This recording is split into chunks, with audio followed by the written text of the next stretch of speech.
오늘 부활절입니다. 우리를 위해 십자가에 달리신 예수님의 그 죽음을 기억하고 또 그 죽음의 권세를 이기신 예수님을 기념하고 그 살아나심을 기념하는 날입니다. 부활절은 그리스도인에게 있어서 예수님께서 태어나셨다고 하는 그 성탄절보다는 더 중요한 날입니다. 이런 부활의 날에 우리는 무엇을 해야 되고 어떤 신앙을 되돌아봐야 되는지 오늘 말씀을 통해 함께 생각해 보려고 합니다. 보통 부활절에 저희가 많이 듣는 이야기는 부활의 참된 증인이 되어야 된다, 그런 이야기를 많이 듣습니다만, 과연 부활하신 것을 목격했다는 것, 그것을 보고 믿는다는 것, 그것만으로 예수님의 부활의 증인이 됐다라고 이야기할 수 있는지, 또 성경은 그것을 하라고 우리에게 말하고 있는지 오늘 마가복음 본문을 통해서 생각해 보려고 합니다. 예수님께서 부활하셨다라고 하는 이야기는 모든 제자들이 다 본 건 아니죠. 그래서 어떤 예수님의 부활을 목격한 일부 제자들로부터 그 이야기가 전달되어 옵니다. 초대교회에서 예수님의 부활에 대해서 전해져 내려오는데 그 가장 초기 형태를 담고 있는 거는 아마도 사도 바울이 쓴 고린도전서 15장 3절에서 5절 말씀일 겁니다.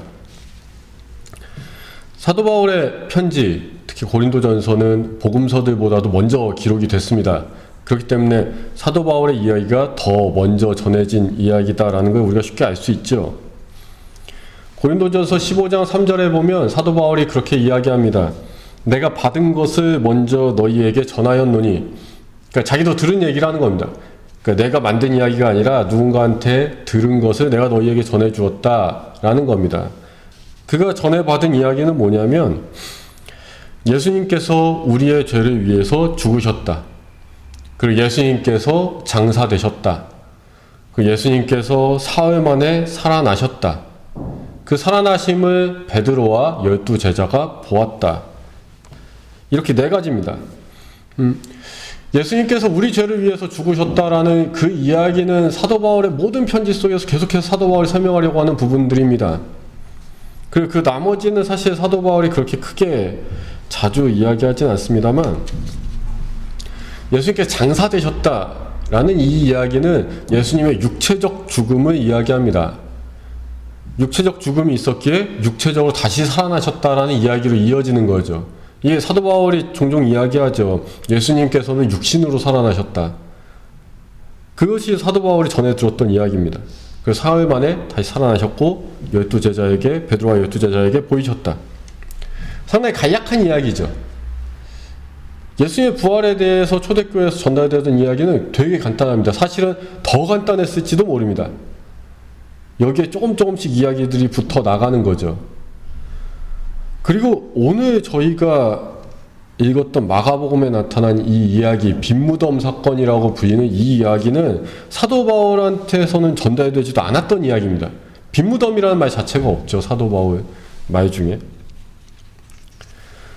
이 빈무덤 사건에 대한 이야기는 아마도 사도 바울 이후, 그리고 이 마가복음이 기록된 70년대 그 사이에 만들어졌거나 아니면 마가복음에 의해서 만들어진 이야기일 수 있습니다. 그렇다고 그들이 아무 의미 없는 이야기를 막 창작해내고 한 건 아니죠. 가짜 이야기를 만들었다기보다 자신들의 신앙을 이 빈무덤 이야기라는 것을 통해서 표현해낸 겁니다. 마가복음 16장 1절부터 8절의 이야기는 굉장히 잘 짜여져 있습니다. 마가복음 안에서 굉장히 잘 짜여진 이야기입니다. 먼저 1절, 2절에 보면 막다다 마리아와 야고보의 어머니 마리아와 살로메가 예수님의 빈무덤을 찾아갔다. 왜냐하면 향유를 예수님께 바르기 위해서 찾아갔다라고 이야기합니다. 사실 이게 조금 말이 안 되는 얘기인데, 향유를 바른다는 거는 시신의 부패를 조금 방지하고 시신에서 어떤 좋은 향기가 나게 하기 위해서 시신에 바르는 겁니다. 그리고 향유를 바른 다음에 시신에 이렇게 천을 쌓는 거죠.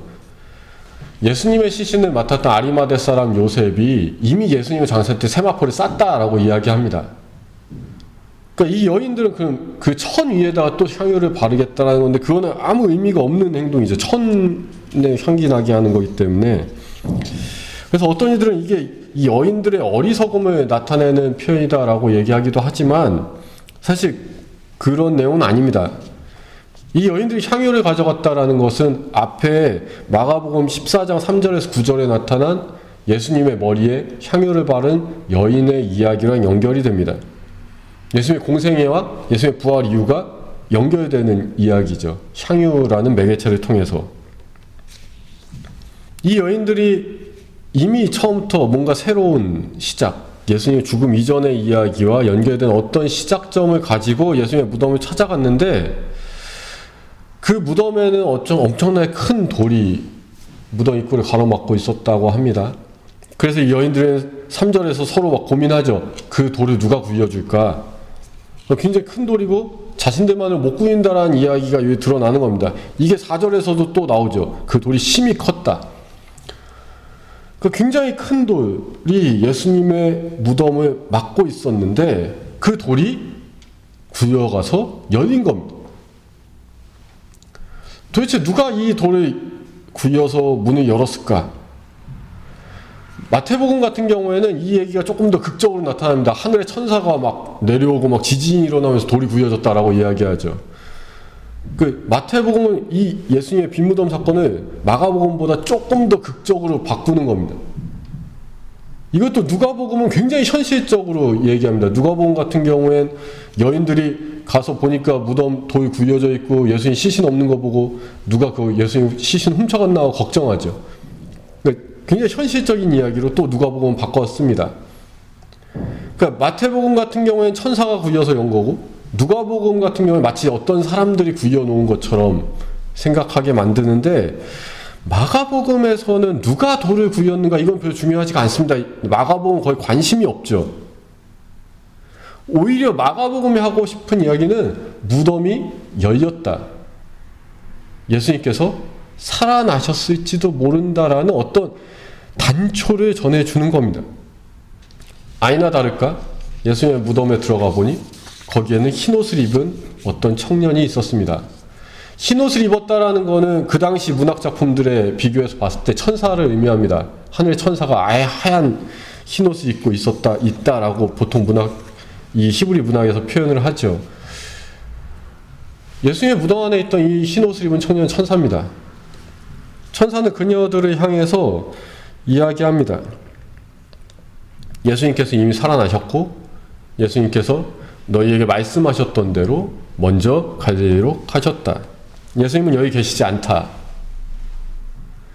이 예수님께서 말씀하셨다 갈릴리로 먼저 가셨다라는 말씀은 마가복음 14장 27절 28절에 나타납니다.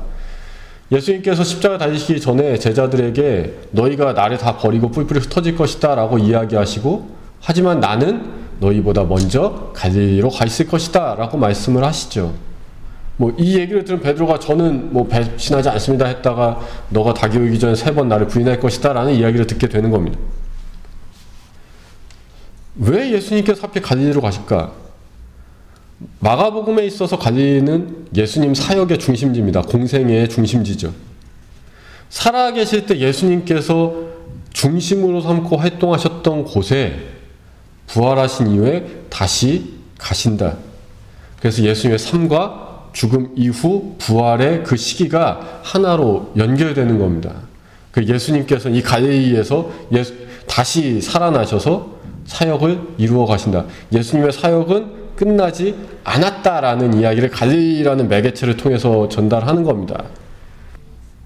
근데 8절에 보면 좀 이상한 얘기가 나옵니다. 그 천사를 만난 여인들이 몹시 놀라 떨며 나와서 무덤에서 도망하고 무서워서 아무에게 아무 말도 하지 못하였더라 라고 이야기합니다.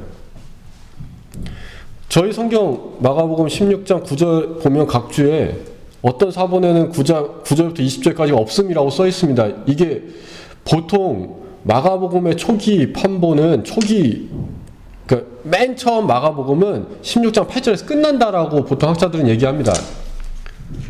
그게 무슨 얘기냐면 천사를 만난 이 여인들, 빈무덤에 천사를 만난 여인들은 천사를 만났다는 얘기, 예수님께서 부활하셨다는 얘기를 아무에게도 하지 않았다라는 걸로 마가복음이 끝난다는 겁니다. 그래서 어떤 학자들은 이거 예수님의 재림 연결시키기도 하지만 저는 좀 마가복음이 우리에게 하고자 하는 이야기는 무엇일까? 좀 다른 의미가 있다고 봅니다. 마가복음 16장 7절에서 예수님께서는 그들에게 말씀하셨죠. 본문대로 하면 너희에게 말씀하셨다. 예수님께서 너희에게 이미 말씀하셨다. 그런데 8절에 보면 여인들은 그 누구도 아무것도 말하지 않았다라고 끝납니다. 예수님께서는 이미 말씀하셨지만 예수님의 부활 이후에 제자들은 그 누구도 아무것도 말하지 않았다는 겁니다. 예수님과 대비되는 거죠. 이것은 단지 어떤 예수님이 부활하셨다라는 것을 전달하지 않았다를 넘어선다고 봅니다. 예수님께서 말씀하신 것은 단지 나 살아난다, 내가 살아난다는 걸 믿어, 이것만이 아니죠. 우리가 어떻게 살아가야 할지, 이 땅에서 어떤 삶을 살아가야 할지를 예수님께서 항상 말씀하셨죠. 그것을 아무도 말하지 않았다, 아무도 아무에게도 말하지 않았다는 것은 그들이 예수님 말씀대로 살지 않았다는 걸 뜻합니다. 빈무덤에서 여인들을 만난 천사는 그들의 그걸 지적합니다. 너희들은 지금 예수님 말씀대로 살아가고 있는가? 너희들은 지금 예수님 말씀을 따라 행하며 살아가고 있는가를 질문합니다. 하지만 여전히 제자들은 아무것도 하지 않았다로 마가복음은 끝나는 겁니다. 누군가 첨가했겠지만 마가복음 16장 9절 이후에 보면은 막달라 마리아가 예수님을 만나죠. 그리고 그 여인이 제자들에게 예수님의 부활을 전합니다.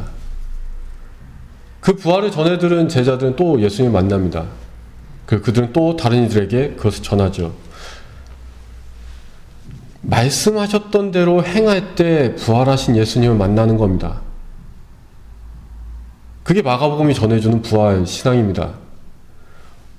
우리가 그냥 예수님 부활하셨습니다, 믿습니다, 아멘 한다고 예수님 만나는 게 아니라 그 부활하셨음을 바라보고 예수님 과거에 얘기하셨던 공생애견에 말씀하셨던 그것을 따라 살아가는 삶을 살아갈 때 부활하신 예수님을 우리는 만나게 된다는 겁니다. 그래서 예수님의 갈릴리 사역은 여전히 끝나지 않았다라고 마가복음은 이야기하는 겁니다. 오늘 이 부활절이 그저 예수님 다시 살아나셨습니다, 축하합니다, 감사합니다, 기쁩니다로 끝나는 절기가 되지 않았으면 좋겠습니다. 오히려 마가복음이 우리에게 이야기하고 있는 것처럼 우리는 지금 이 여인들처럼 침묵하고 있는지, 행하지 않고 멈춰 있는지 돌아보는 절기가 되었으면 좋겠습니다. 그리고 우리가 만약에 멈춰 있었다면 이제 다시 예수님 말씀 따라 예수님 말씀하셨던 대로 살아가게 되시길 바랍니다. 그때 여러분 앞에 부활하신 예수님께서 나타나실 겁니다. 부활하신 예수님께서 여러분에게 나타나셔서 여러분에게 힘을 주시고 능력 주시고 또 우리의 삶에서 평안을 허락하실 줄 믿습니다. 오늘 그 부활하신 예수님 만나는 여러분 되시길 주님의 이름으로 축원합니다.